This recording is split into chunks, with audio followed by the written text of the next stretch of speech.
Assalomu alaykum. Bugun sizlarga va'da qilganimdek tvorожный pirog retseptini ko'rsatib beraman. 700-750 gram unga 300 gram xona haroratidagi saryog'ni solib aralashtirib olamiz. Unga 2 dona tuxum sarig'ini, 200 gram smetana yoki qaymoq, 150 gram shakar, 1 choy qoshiq razrыхлитель va 1 chimdim tuz solib, qo'lga yopishmaydigan yumshoqqina xamir qilib olamiz. Uni paketga solib 1 soat yoki 1,5 soatga xolodilnikka olib qo'yamiz. Tvorogga 1 kilo tvorogga 2 dona tuxum oqini solamiz. 150 yoki 200 gram shakar solamiz. Ta'bga ko'ra va aralashtiramiz. Xamirimizni olib ikkiga bo'lib olamiz. Bitta zuvalamiz sal kattaroq, bittasi sal kichkinaroq bo'ladi. Katta zuvalani tagiga qilamiz.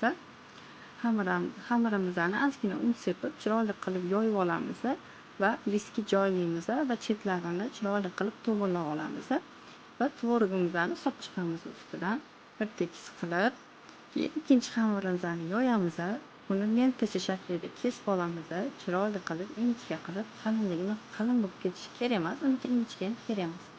Mana shunaqa ketma-ketlikda xamirimizni, lentachalarimizni qo'yib terib olamiz.